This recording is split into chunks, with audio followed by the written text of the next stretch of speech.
ଲଗାତାର ବର୍ଷା ହେବା କାରଣରୁ ତ ଆମ ଏପଟେ ଦେଖନ୍ତୁ ଚାରିଆଡ଼େ ପାଣିମୟ।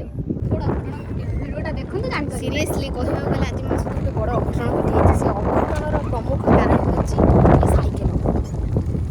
ତ ଦେଖିବାଠି ଯେଉଁଭଳି ପବନ ହେଉଛି, ଲଘୁଚାପ ସୃଷ୍ଟି ହେଇଥିଲା, ତ ଲଗାତାର ବର୍ଷା ହେଉଥିଲା। ଆଜି ତ ବର୍ଷା ନାହିଁ, ତ ଚାରିଆଡ଼େ ମାନେ ପାଣି, ଚାରିଆଡ଼େ ପାଣି। ତାର ଏଇ ଯେଉଁ ପବନ, ଆଇ ଆମର ସାଇକେଲ ତ ଗଡ଼ୁନି। ଆମ ଭଉଣୀ କାଠି ତାର ଯାହା ହଉ କଷ୍ଟ କଷ୍ଟ ସିଏ ମୋତେ ଟିକେ ସାଇକେଲରେ ଟିକେ ନେଇକି ଯାଉଛି। ଆମେ ଚାନ୍ଦବାଲି ଯାଉଛୁ। ଦେଖନ୍ତୁ ସାଇକେଲରେ ସିନା ମୁଁ କହିଲି ଆମେ ଯିବୁ, କିନ୍ତୁ ସାଇକେଲଟି ଆମ ସହିତ ଯାଉଛି, ଆମେ ବି ଚାଲିକି ଯାଉଛୁ ତା ସହିତ।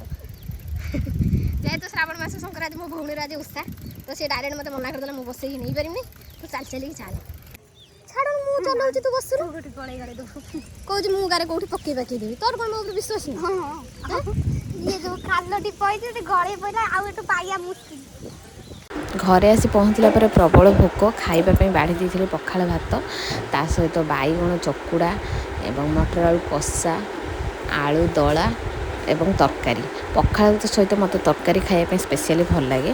ଶ୍ରାବଣ ମାସ ସଂକ୍ରାନ୍ତିରେ ପଖାଳ ଭାତ ସହିତ ସମସ୍ତ ଆଇଟମ୍ ଖାଇବାଟା ଆଜି ପୁରା ଜମିଗଲା।